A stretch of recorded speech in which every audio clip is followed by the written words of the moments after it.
So EPIC4 is a specialty support organization, kind of a hub and spoke company. We own 55 locations of mostly orthodontic dental practices, but also pediatric as well. So we've been in existence for about 18 months. Our launching point was friends and collaborators from a study club called the Shulman Group decided to band together and form their own company. And over about an 18-month period, they did that by committee, just by collaborating and creating really a new version of what they'd seen in existence. And it's been great. So yeah, we have 55 locations and growing. So my responsibility, I wear two hats. I have a 25-year procurement career in healthcare and dental and consulting and in a number of different industries, even beyond that. So I manage, I call it 50% of my job is I manage our supplier relationships, of course, Order.co, and then all aspects of, I guess you could call it our supply chain for the dental practices, both on the direct, which would be, supplies and those sorts of things, but also the indirect, which is our services that support our locations. The other side of what I do, the other 50%, is to help the organization grow. So I work with orthodontists and pediatric dentists that are looking to join a support organization like EPIC4. What happens at orthodontic offices is that they're ordering, prior to joining EPIC4, they were ordering all by themselves, directly with anywhere between a dozen to 2 dozen different suppliers over the phone, over email, or over those supplier websites. Dental is a little bit of a cottage industry in that a lot of the companies are very old and a little bit archaic in their ordering processes. They still have sort of representatives that go to the offices to collect orders, sometimes even on paper. So all of the offices were doing their own thing, ordering off, different catalogs and different websites with their own pricing. Now that we're using Order.co, they're ordering, we have 71 suppliers, I think, enabled in our platform. So they're all ordering through the platform, utilizing the great tool that you guys have built. Ortho is pretty fragmented, right? Every orthodontist uses their own different bracket, their own different wire, their own different, et cetera. So we've been able to do a good job in driving compliance to the tool, really because that's the best way that we can ensure that our pricing is upheld through the contracts that we've created with those suppliers. So it's been huge. I think the biggest benefit, and maybe we'll get to that in a second for us, is the invoicing and the payment, right? So if you take 55 locations across dozens of suppliers, you're talking about, hundreds of invoices, purchase orders, invoices, many exceptions, returns, et cetera. Because Order.co can handle all of that for any order that's gone through Order.co, it's a huge benefit in terms of the payments, so that we don't have to have 4 or 5 accounts payable people chasing invoices and managing that process sort of manually, as well as it's offloaded the office people that they know that any order they process through the platform is completely taken care of, right? So the full procure to pay cycle is in-house, so to speak, or all under, not to overuse this term, all under one umbrella, so that they don't have to manage it. And in fact, that is the biggest challenge, is ensuring and driving that compliance so that they're not ordering off Order.co, because it just creates more work for everyone.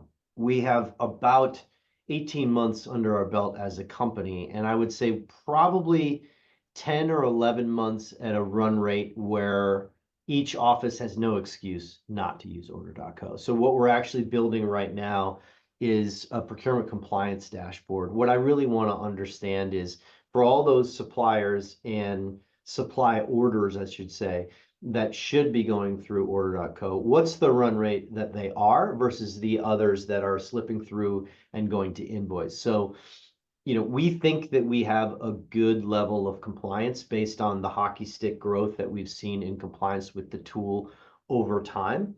But I don't see what our accounts payable team gets. I don't see what they're emailing in to be paid with the stamp and all of that, like, the old school stuff. So at the end of this month, one of our analysts is putting together a dashboard for me that will show me, okay, the 55 locations, which are at, 90x%, which are in the 80s, who's in the 70s, and then who are the, I don't want to say problem children, but where is there an opportunity to drive compliance to the tool, to really kind of show them the benefits. We've done it really more in terms of like grassroots to say, look, the products are there. We have 26,000 products loaded on the platform. Everything is there that you need. Every order that you place through the platform flies through seamlessly, and you don't have to touch it anymore, right? Why are you not ordering everything through the platform? Gets a little squishy in that we have some things that can't go through. They're custom, right? Because they're related to a custom bracket, a custom wire.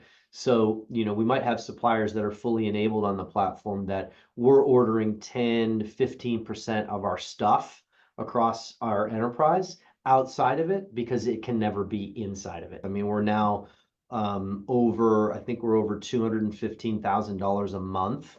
And when I joined a year ago, it was about 60. So based on that, our revenue has not gone up appreciably, such that I'd be able to say that, we're just ordering more stuff because we have more patients. I mean, our revenue is going up just fine, but we're just ordering more through the platform on a month-to-month basis. The big thing for us to get in there, which was a heavy lift for me, was loading these quarterly bracket orders. So, braces are pretty simple. It's a bracket and a wire. It shouldn't oversimplify orthodontia, but it's only a couple of different things generally. So orthodontists like to have a lot of those brackets on hand because they might have, 20, 30, 40 people start orthodontics in a given month. They've got to have all of the stuff. So they're used to ordering that through their reps, right? Who come and visit and go through the catalog and make sure that they've got everything, check their stock. It's really a safety valve for them. Getting them to recurring quarterly orders on order.co has been huge. And therefore we've seen the spend go up dramatically there. Well, number one is compliance to a tool, right?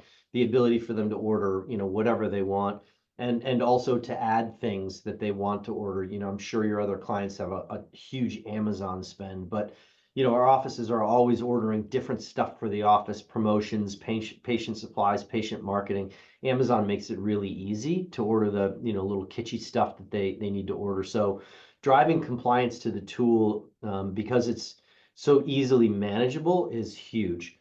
Secondarily, so I've implemented 5 procure-to-pay platforms in my career, like Coupa and GEP and Jagger and Dentira and a couple of others, Ariba, many years ago.